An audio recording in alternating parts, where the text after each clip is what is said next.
We all remember the terrifying trauma that shook Charlottesville and the whole country just 2 years ago. But did you know that that event does not appear in the 2017 FBI hate crime statistics report? None of the violence which took place on television before a horrified nation even made it as a statistic onto our national record of hate crimes, not the horrifying murder of Heather Heyer, which galvanized the country against violent white supremacy, nor the 30 other assaults, at least, committed by the neo-Nazis and Klansmen who converged on Charlottesville. So why not? Charlottesville only reported one hate crime in 2017, and that occurred 4 months after these events. So why did this festival of racial terror and hate crime not make it into the FBI hate crime statistics report? That is one of the questions that we seek to answer today about a serious threat to American civil liberty, domestic tranquility, and the general welfare. Today's the subcommittee's first hearing on how America is addressing the rise of a particular form of domestic terrorism, violent white supremacy. Our purpose is to examine the scope and nature of this terrorism, understand the problems the government has in collecting relevant data about it, analyze what the FBI and the Department of Homeland Security are doing and should be doing to address it, and then to ask whether the administration is devoting attention and resources commensurate to the magnitude of the threat. The subcommittee is having a second hearing on June 4th with officials from the FBI and the Department of Homeland Security because we want to hear detailed answers from them on these questions, and they've asked for more time to prepare their answers. The first question we're pursuing is, what is the nature and scope of the problem? The FBI hate crime statistics are considered unreliable by many experts and substantially undercount the real number of such events that are committed in the United States. From 2013 to 2017, the FBI reported on average 7,500 hate crimes each year. But during the same period, the Bureau of Justice Statistics National Crime Victimization Survey estimated on average 200,000 hate crimes annually. What accounts for this disparity? We're going to try to figure it out. We want to hear about the problems affecting the reporting system. The process for data collection seems to break down at almost every level. Many hate crime victims do not trust law enforcement enough to report incidents in the first place. Then, even among the hate crimes that are reported to local and state authorities, thousands of them are never reported then to the FBI. State and local law enforcement reporting to the FBI is purely voluntary. Not all agencies participate, and of those that do, only 12% reported any hate crimes at all in 2016. In 2017, for example, the state of Mississippi only reported one hate crime, and the state of Alabama reported 9 hate crimes. We had hundreds of hate crimes in my home state of Maryland over the last few years, so it would be startling if there were only one in Mississippi. We know from the work of civil rights groups and local reporting that these numbers are not accurate. Amazingly, the FBI fails to include its own internal hate crime statistics into their official numbers, citing technical limitations that cannot be resolved until the year 2021. That's pretty remarkable. Beyond the methodological and statistical problems besetting the information gathering process, we also face a serious problem conceptualizing and naming the problem. When Dylan Roof, a 21-year-old white supremacist, murdered 9 African-American worshipers at a prayer service at the Emmanuel African Methodist Episcopal Church in Charleston, South Carolina, on June 17, 2015, do we classify this explosion of violence as domestic terrorism, or do we simply call it a hate crime and hope that it makes its way onto the elusive hate crime statistics list? When a violent anti-Semite entered the Tree of Life Synagogue in Pittsburgh during Shabbat morning services and murdered 11 worshipers in the most deadly attack on the Jewish community in American history, do we classify this explosion of violence as domestic terrorism, or do we call it a hate crime and hope that it makes its way onto the FBI list? This is not merely a matter of semantics, but it is important to call things what they are. The innocent civilians murdered in these attacks were definitely the victims of terrorism. This question of classifying white supremacist violence has significant implications for resource allocation and the seriousness with which the government and the nation address the problem.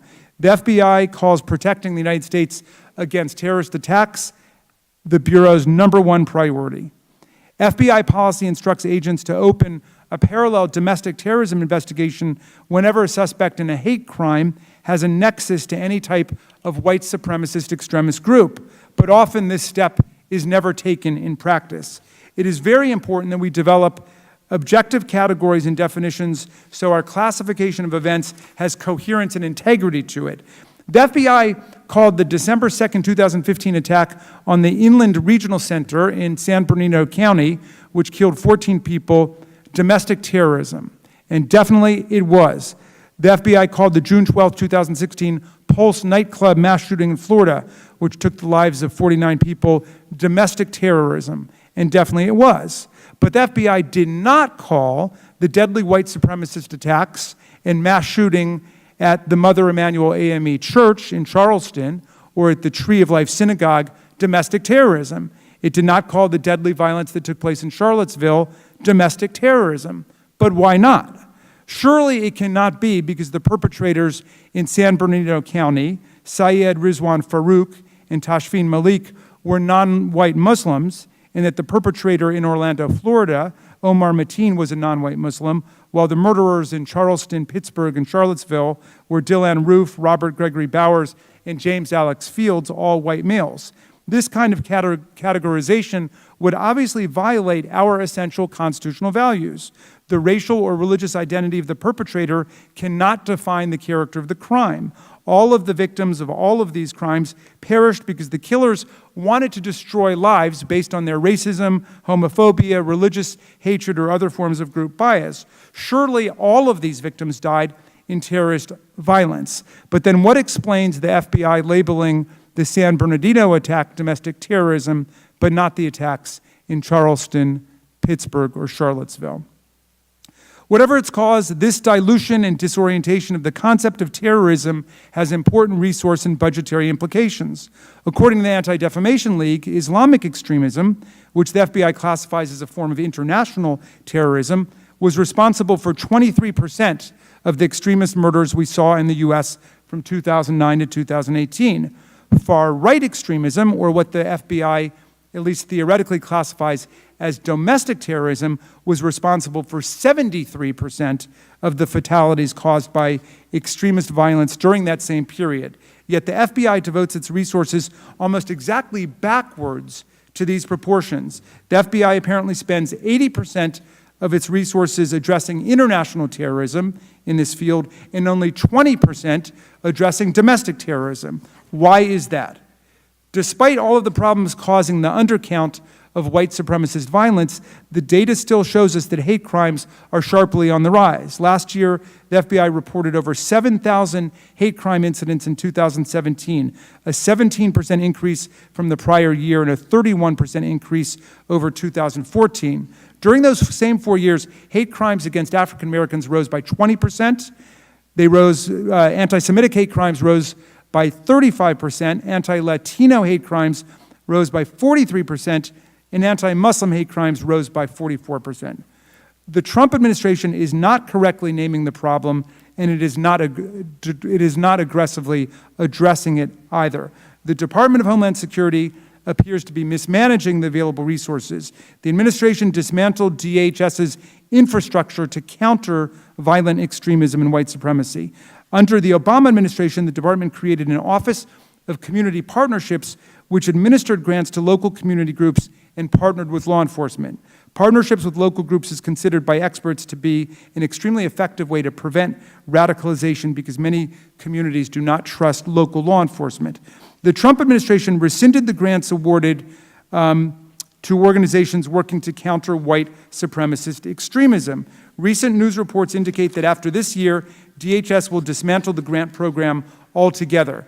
DHS also renamed the Office of Community Partnerships the Office of Terrorism Prevention Partnerships in August 2017 and renamed it again to Targeted Violence and Terrorism Protection in April of 2019. This reflects the shift away from prevention and towards only law enforcement. In the prior administration, this office had 16 full-time employees, 25 contractors, and a budget of $21 million, but this administration has reduced it to 8 employees and a budget of $3 million. The Obama administration's DHS established an interagency countering violent extremism task force, which included the FBI, the National Counterterrorism Center, and the Departments of Justice, Education, and Health and Human Services. It was disbanded in this administration and now exists in name only.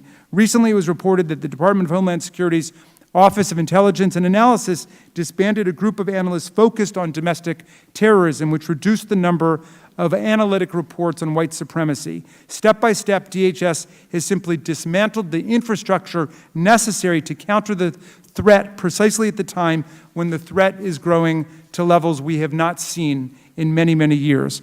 Real Americans are being killed in their churches, in their mosques, and in their synagogues, in movie theaters and in public places. Racial and religious mass killings inspired by white supremacy and other forms of tribal and religious hatred are a plague on the earth, and American society is suffering now along with the rest of the world. It is the primary goal of government under our social contract to make us safer than we would be in a state of war. Yet when it comes to white supremacist terror, the single greatest domestic terrorist threat to the American people we are falling down on the job. As I mentioned at the outset, this will be only the first of several hearings on white supremacist terror. We will have the agencies here in June to address these same issues. In the meantime, I look forward to hearing from these expert witnesses today on what the FBI and Homeland Security can and should be doing to combat this pernicious terror in the land.